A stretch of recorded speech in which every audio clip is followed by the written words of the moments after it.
Hi. Hi. My name is Rebecca, and I'm silly enough to try and make a career as a musician. Today I will be talking to you about social change through modern jazz. So, jazz, firstly, as we know it, appeared in New Orleans at the turn of the century, but its roots lie way back in Africa. So, basically, I wanted first to impose these questions to you about what jazz is. And Wayne Shorter, which is a jazz saxophonist, answered this question with these 3 words: I dare you. So hopefully by the end of the presentation, you'll have a better idea by what he meant. Now to the slide that I was meant to talk about.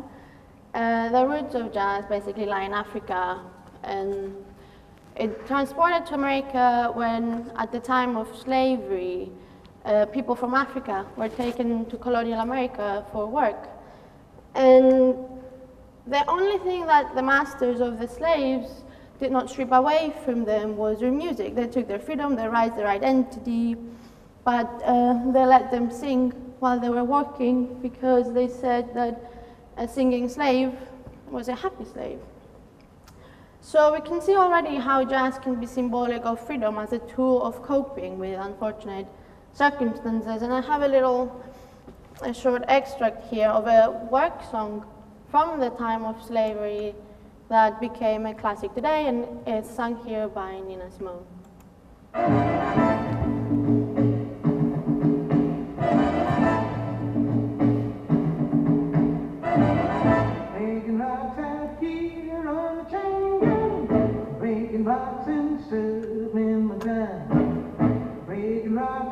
Okay, I'm not going to play any more of that.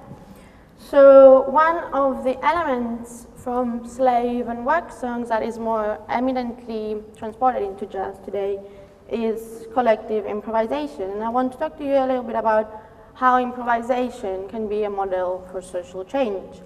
And it's important to know at this point, since jazz musicians are always improvising, it's a very important part of jazz music.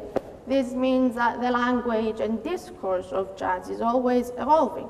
It's always innovative, since musicians improvising in the 1950s would be differently informed than musicians improvising now, let's say.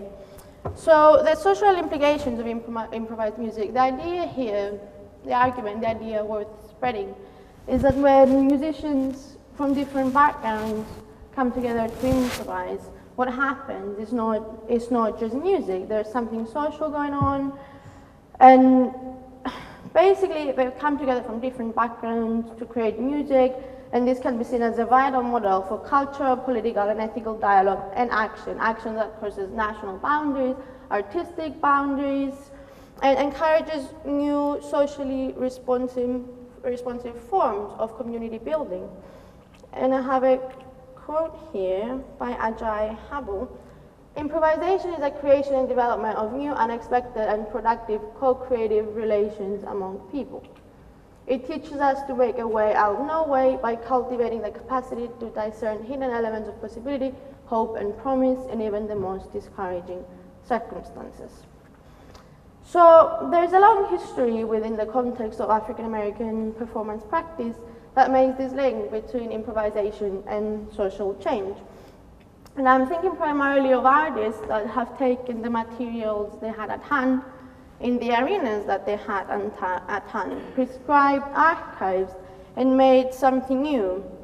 And yeah, I'm thinking about Paul Robeson. So Paul Robeson, he was a jazz singer in the 1950s, very famous jazz singer. And he was the son of a freed slave, and he was the first African American to qualify in law from an American college. However, he was a civil rights activist and had strong associations with the workers' movement in Britain, and particularly Scotland. So therefore, being in the 1950s, he was blacklisted. His passport was revoked by the US government, and he was branded a dangerous radical, and he was not allowed to cross the US border.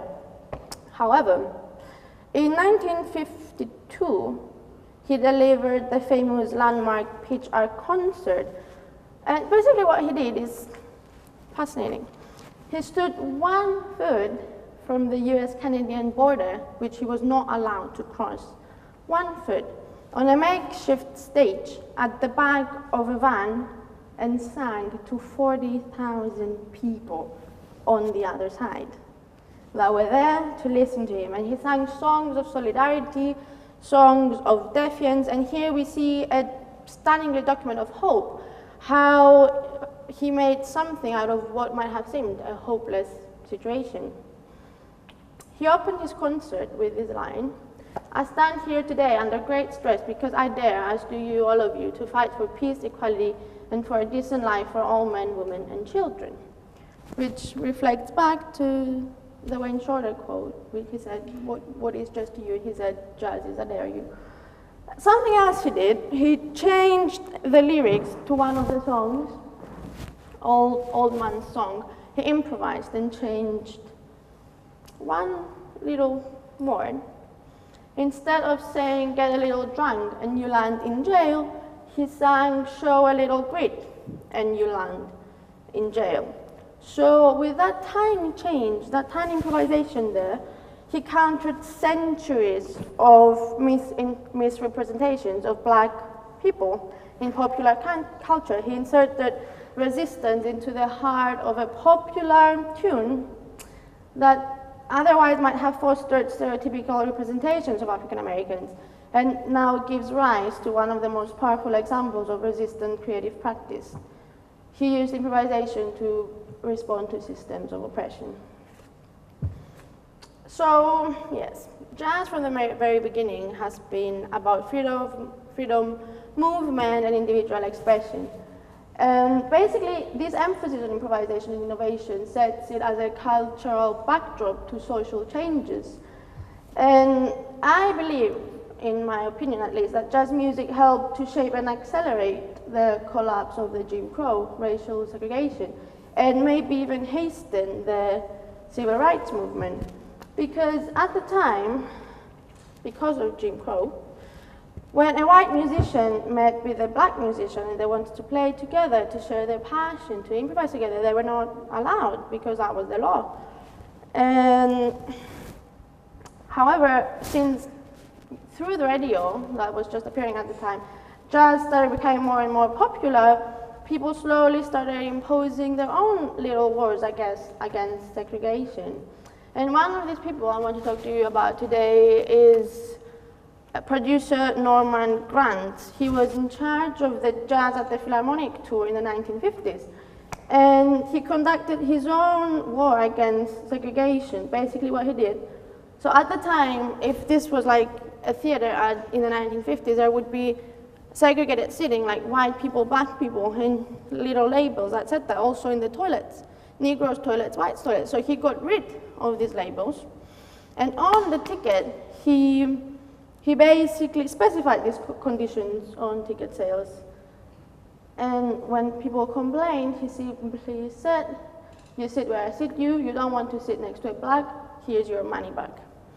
At the time, this was very brave. It's impossible for us to imagine the challenges and the struggle that black people had to go through every day in that society. No matter how much we read about it, no matter what we see, it's impossible. We just don't know. We can only imagine.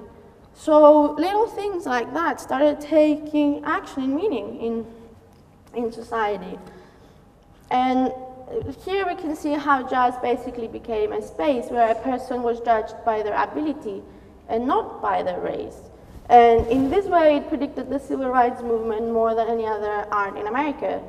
Not only the jazz as a music itself was an analogy to the ideals of the civil rights movement, but jazz musicians as well used their celebrity and their music to promote racial equality and social justice. And two examples I want to give you here is Louis Armstrong, when he sang, "My only sin is in my skin, what did I do to be so black and blue?" And Louis Armstrong, obviously, is a cultural musical giant now, and we all look back to him. And another example is Billie Holiday with the song Strange Fruit, which is about lynching and uses these images of blood on the leaves, on the roots, and basically, well, bodies hanging from the trees. But we also have to consider again that at the time, these commentaries, these lyrics in the context of the shows, coming from black people themselves, were very weighty and risky commentaries. They were dangers. They put themselves in danger to promote social equality and racial justice. So you might wonder how this connects to today. And usually today, when we speak about things like racial segregation, the KKK, and things like that, people usually go, this would never happen today. No way, we are more aware now, we've learned. That's what people say. But it seems to me that history does repeat itself, and there are many people, and especially in the American justice system, that seems to be driven by racism, still emanate from the slavery days, that are not happy with the current state of affairs in the government, let's say. So I'll show you, like, this is a picture from the 1950s, 2013. 1950s, 2013, 1950s, 2013. So the point I'm trying to make across here is that even if we think that things are changing now, and obviously they have, and it's potentially a lot better, that we do have to look back to be informed about what goes on today. And you might wonder, why should we care? We're far away, or whatever, but I'm going to show you a video and this is how I'm going to end my talk. And while you watch the video, I want you to keep in mind that a threat to justice anywhere in the world is a threat to justice everywhere. And that's why I think we should all care and be interested about something like that.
Well, thank you for listening.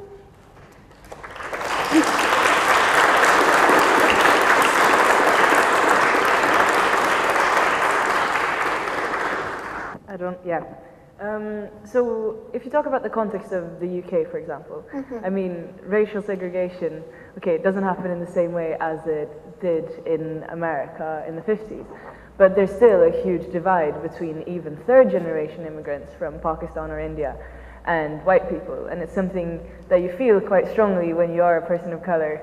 And I mean, my dad's from Iran and he's been beaten up because he's dark and stuff, and he's looked down upon and he can't get a job like everyone else can. And so I was wondering, when you talk about improvisation and music and so on, do you think that there could be a musical movement right now that could have this political significance, or do you think there is one that has the political significance that jazz had in the 50s in America? Well, I think now, because of globalization, so many different movements now are not the same.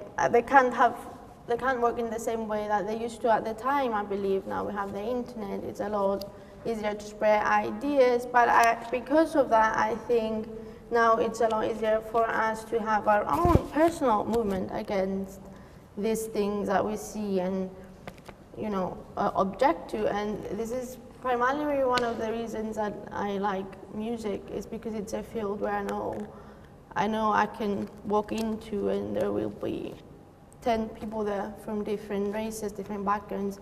But to me, that's not, let's say, a Chinese person or an Indian person or an English person. To me, it's a musician, and together we can come together and make something nice without this playing any significance. Now, if music now can play a role to what you're asking, I think it definitely can, because the kind of unfortunate thing here is that now popular music is the one to spread ideas most faster. And I'd like to give an example that Victoria actually suggested the other day, and it's Beyonce's Lemonade. Obviously, Beyonce is a pop star, famous, followed by so many people, and her last work on Lemonade is about Black women and oppression. So I do think music has the power to do something about these things, and it's in the hands of all of us involved in the arts in general to express these concerns. Now, if it can be as powerful as it was at the time, again, it depends on each and every one of us and the people who can do something about it.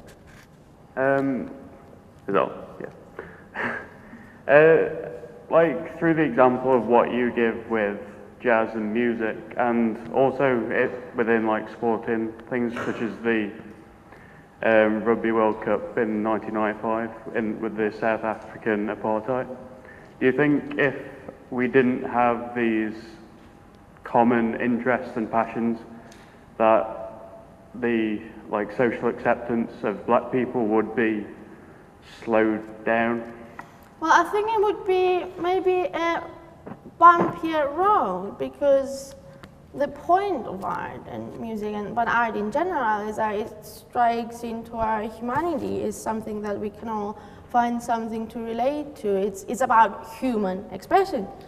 So, I don't know. I can't know if the civil rights movement would have been a slower process. But I think, like the media, music is also a tool that hastened it, because people listen to music and people get influenced by music.